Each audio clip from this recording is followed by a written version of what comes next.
ખેડા નડિયાદના વસો ગામમાં આગનો બનાવ બન્યો હતો. તો સમાચાર છે ખેડાથી આગની ઘટના પ્રકાશમાં આવી છે. નડિયાદના વસો ગામમાં મકાનમાં આગ લાગી છે. તો અચાનક આગથી ફળિયામાં નાસભાગ મચી ગઈ હતી. મકાનની ઘરવખરીનો સામાન બળીને ખાખ થયો છે. તો સદનસીબે કોઈ જાનહાનિ નથી થઈ. સમાચાર છે નડિયાદ ફાયર બ્રિગેડ તાત્કાલિક ઘટના સ્થળે પહોંચી હતી. નડિયાદના વસો ગામમાં મકાનમાં આગ લાગી હતી. ફાયર બ્રિગેડની ટીમ આગ ઉપર કાબુ મેળવવામાં સફળ રહી છે.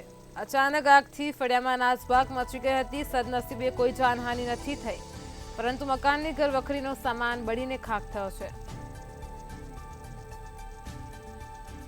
તો આજ મુદ્દે અમારી સાથે સંવાદદાતા ભાવેશ શર્મા ફોનલાઈન પર જોડાઈ ગયા છે. જી ભાવેશ, વસો ગામમાં મકાનમાં આગનો બનાવ સામે આવ્યો હતો, શું છે સમગ્ર વિગત? જી, ખાસ કરીને અત્યારે ઉનાળાનો સમય છે, ત્યારે જ્યાં ત્યાં આગ લાગવાની ઘટનાઓ ઘટી રહી છે. ત્યારે ખેડા જિલ્લાના વસોમાં અત્યારે હાલ એક ફળિયામાં મકાનમાં આગ લાગી હતી, જેમાં ઘર વકરીનો તમામ સામાન જે હતો જે બળીને ખાખ થઈ ગયો હતો. અને આ સમગ્ર જે આગ લાગી હતી તેની પાછળનું કારણ અત્યારે તો હાલ કઈ સ્પષ્ટ જણાતું નથી, પરંતુ ત્યાંના લોકો કહી રહ્યા છે ત્યાં સુધી એમાં શોર્ટ સર્કિટ લાગવાના કારણે આ જૂનું મકાન હતું એમાં આગ લાગી હતી. ઘટના સ્થળે નડિયાદ ફાયર બ્રિગેડ તાત્કાલિક પહોંચી ગયું હતું. તાત્કાલિક પોલીસનો કાફલો પણ પહોંચી ઘટના સ્થળે પહોંચ્યો હતો. ફાયર બ્રિગેડે તાત્કાલિક આગ ઓલવી હતી અને તમામ કાર્યવાહી અત્યારે હાલ ચાલી રહી છે. હવે સમગ્ર માહિતી બદલ આપનો આભાર. તો ખેડા નડિયાદના વસો ગામમાં મકાનમાં આગ લાગી હતી. તે દરમિયાન નડિયાદ ફાયર બ્રિગેડ તાત્કાલિક ઘટના સ્થળે પહોંચી આગ ઉપર કાબુ મેળવવામાં સફળ નીવડ્યું છે.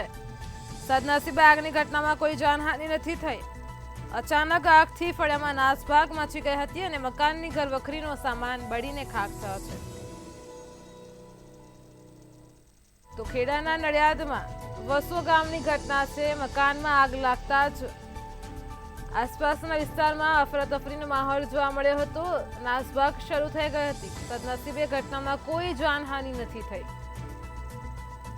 નડિયાદ ફાયર બ્રિગેડ તાત્કાલિક ઘટના સ્થળે પહોંચ્યું હતું અને આગ ઉપર કાબુ મેળવવામાં સફળ રહ્યું છે.